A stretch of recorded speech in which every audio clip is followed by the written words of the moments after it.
અમે સ્વિમિંગ માટે થઈને અમારું સ્વિમિંગનો ટાર્ગેટ છે 150 કિલોમીટરનો ડિસ્ટન્સ છે. સોમનાથથી અમે 21 તારીખથી નીકળશું અને દેરવાડા 1 તારીખે પહોંચશું માર્ચ. અમારો ઉદ્દેશ એ છે કે અમે યુથ ડિસિપ્લિન પ્રમોટ કરવા માંગીએ છીએ. મેક્સિમમ જે યુથ છે આપણું એને સ્પોર્ટ્સમાં આગળ વધારવા માંગીએ છીએ. સેકન્ડલી અમે ટુરિઝમ ડેવલપ કરવા માંગીએ છીએ. અમે આ એક્સપેડિશન કરશું તેમાં સોમનાથથી ચાલુ કરશું અને દેરવાડા સુધીમાં જેટલા બી વચ્ચે ટાઉન હશે, જેમ કે આપણે મૂળ દ્વારકા છે, સૂત્રાપાડા છે, તો ત્યાં અમે ટુરિઝમ ડેવલપ કરવા માંગીએ છીએ. એનાથી ઇકોનોમી બી સુધરશે આપણા દેશની.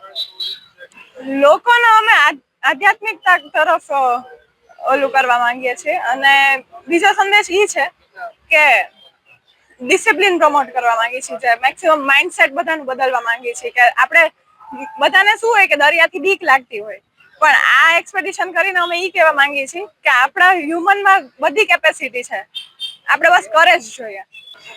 ટુરિઝમ ક્ષેત્રે એ અપેક્ષા છે કે અમે એક્સપ્લોર કરશું આ બધા બીચ એરિયા, તો ત્યાં ટુરિઝમ એક્સપ્લોર કરશું તો આપણે જેમ કે દીવ છે બહુ ફેમસ બીચ છે, એવી રીતના આ બધા જે બી એરિયા છે ત્યાં એવી રીતનું ટુરિઝમ આવે, લોકો આકર્ષિત થાય. એ અમે મેઇન તો અમારો મોટિવ છે. અમે આની તૈયારી 6 મહિનાથી કરી રહ્યા છીએ. ડેઈલીનું અમારું 4 hours સ્વિમિંગ હોય અને વીકેન્ડ્સના અમે દરિયામાં પ્રેક્ટિસ કરવા જઈએ. ત્યાંય 15 કિલોમીટર 20 કિલોમીટરનું સેશન હોય છે. સેફટીમાં તો એવું છે કે પહેલા તો અમારી બધી મેડિકલ ટેસ્ટ લીધેલી છે, એટલે અમે લોકો કેપેબલ છીએ.